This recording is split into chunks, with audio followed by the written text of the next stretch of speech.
Today's gospel passage, we find Jesus asking the disciples, "Who do people say the Son of Man is?" Some John the Baptist, some say Jeremiah, Elijah, one of the prophets. But Jesus said, "Who do you say that I am?"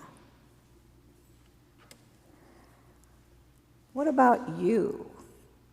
And here we find Peter always eager to respond to Jesus. "Why, you are the Christ, the Son of the living God." He says it with such enthusiasm. Jesus was pleased and said, "Bless you, Simon, Simon, son of Jonah. You get it, but don't tell anyone yet." Jesus then gave an early prediction about his passion. And when Peter heard the shocking news, he took Jesus over in the corner and said, "Lord, no, this can never happen to you." Just when Jesus thought Peter would understand, he became disheartened that he had not understood after all. You see, Jesus is trying to prepare the disciples. He wants them to know there is a cost to discipleship. Jesus, like any good fisherman, catches the fish first, and then he cleans them. Catching the fish is the easy part. Cleaning, then, is the less glamorous part. It was one thing for Jesus to go around all over the countryside and have people following him, and they wanted to soak up his teachings and witness the miracles that he performed. But the idea that those days were coming to an end was totally unacceptable to the disciples. This can't be. When suddenly the ministry to which they had become accustomed seemed to be taking a radical turn. Jesus was setting his face like a flint to Jerusalem. Nothing was going to stand in his way. No stumbling blocks would keep him from his appointed hour. The disciples were having trouble discerning what he had meant. What would happen to them? What was next? Was Jesus going to expect them to suffer as well? They, like we, were all afraid of the unknown. How do we make sense out of something we can't predict? Speaking of discernment, a college football coach was trying to convert one of his players into a talent scout. The coach began talking about the kind of player they wanted, and he was describing the kind of guy who gets hit and doesn't get up. When the enthusiastic scout jumps up and says, "Well, we don't want him," the coach agreed, and he told of a guy who got up after getting hit once, but stayed down after the next hit. The scout knew that wasn't the guy that they wanted either. And then the coach talked about a player who just kept getting up after every time he got hit and got knocked down. He just kept getting up. And the scout says, "That's the guy we want." Coach says, "Nope. Don't you get it? We want the guy who's knocking everybody else down." So how are we to hear this lesson from Matthew today? Underneath the initial question lies the very mind of Christ. It was a decision time for Jesus and also for his followers. A change was coming. The die was cast. He had passed the point of no return. It was time to fish or cut bait. There was to be no turning back, and it was a time of resolute dedication. He set his face like a flint to Jerusalem. The crucifixion loomed on the horizon, and there was evidence of mounting conflict among the elders, the priests, and the teachers of the law. Jesus told his disciples it wasn't going to get any better. In fact, the ultimate confrontation would come in Jerusalem, and he would suffer many things. Of course, the disciples didn't understand that either. All they knew was there had never been anyone who said or did the things that he did. He cast out demons. He taught with authority. It was as though he would be the new king. The Messiah was supposed to usher in a whole new period of peace. The Jews didn't get it. Even his inner circle didn't get it. I see this strategic movement toward Jerusalem as a narrowing of numbers. At first, there were crowds of 4,000 to 5,000 who followed the Lord. Then there were 72, 2 by 2, and then the 12, with whom Jesus spent most of his time trying to instill the ethics of the kingdom. Peter, James, and John emerged as the inner circle, or the big three. Yet we know that by the time of the crucifixion, even Peter fails to get it and to make the connection. And so Jesus is left all alone, in despair, crying out, why have you forsaken me? Don't you get it? We all know the story so well, but have we really considered the meaning? To be a follower of Jesus means being an informed disciple. As disciples, a disciple who is humble, who wants to learn. This passage is a good reminder that from time to time, we can actually speak the words of Satan. As shocking as that might sound, here's another shocker. I'm thirsty.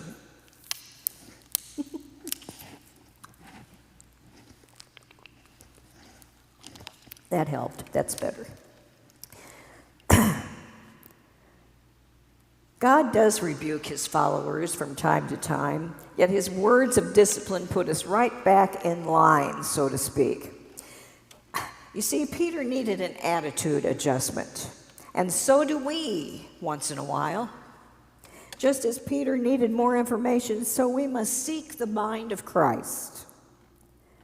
Because Christ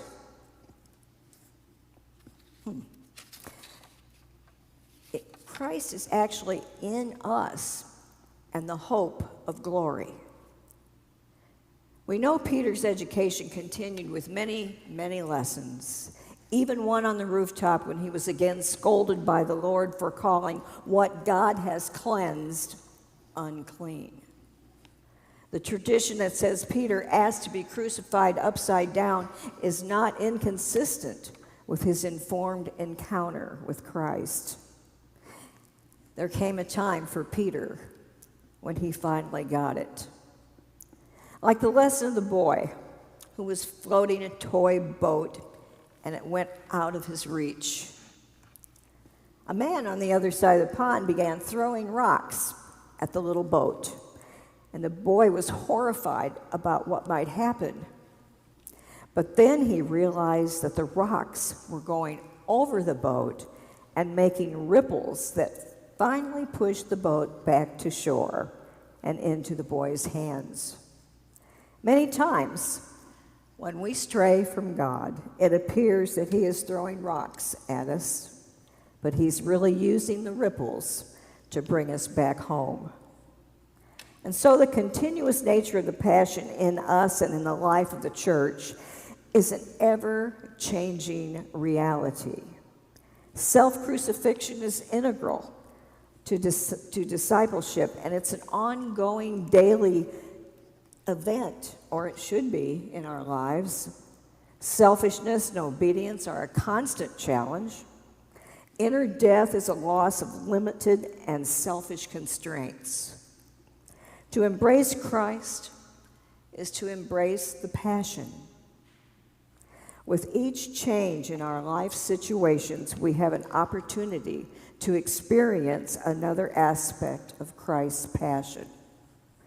Human ways are not the way of crucifixion. It was Dietrich Bonhoeffer who reminded us we are called to be crucified. For Galatians tells us it is no longer I who lives, but Christ who lives in me.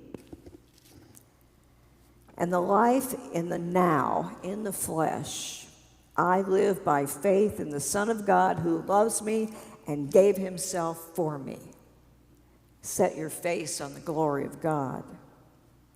The U.S. Department of Labor recently came out with some statistics. 83% of Americans who have to be shown a project and then be supervised at a job. 14% must be shown a project and left unsupervised. 3% can figure out what to do without instruction or supervision. This indicated that disciples are made 97% of the time, yet we often expect them to develop on their own. Jesus said, make disciples. Set your face to the glory of God. Be the mind of Christ. God had to instruct Moses before he could go out and serve.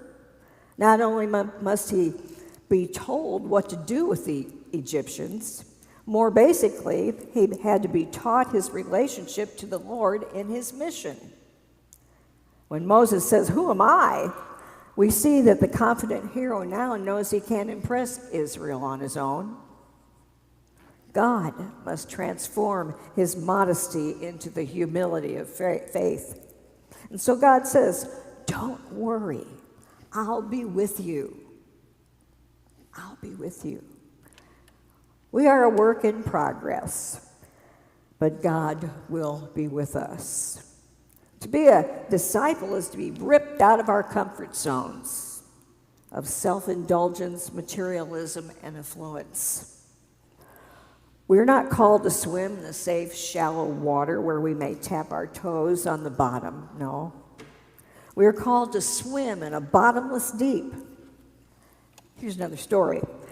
It's a story about a ship that spent the night in dead water. You ever heard of that? Dead water. Off the Philippines. It was a custom that when the ship seemed to be motionless, many would start fishing. One officer was asked by a passenger if he was having any success and said that he was a bottom fisher, and it was really hard to do. As the passenger walked away, the officer laughed, for the ship was situated over the deepest water in the world. And so it is with God, who calls us into the deep water of faith to do our fishing. Fishers of people. We human fishermen get frustrated from time to time. Yet Christ tells us, let down your nets. And guess what? When we let down our nets in obedience, our net overflows. So be it. May God ever call us as individuals and as a church to a deeper, even more challenging faith with a set face to the glory of God. Before I close, I want you to think about what it means to cultivate a mind that is dominated by this one thought. I can do all things through Christ who gives me strength. I can do all things through Christ who gives me strength. How do we focus and set our face on Christ in the middle of a storm? First, here's an amazing discovery. People, you and me, are often astoundingly cavalier about the way we treat our minds. What is your mind focused upon? Imagine getting the greatest performance car in the world and you decide to take a serious run at the Indy 500, dedicating yourself in that car to winning. What are the odds you would fill the tank with unleaded gas, low octane from a discount service station?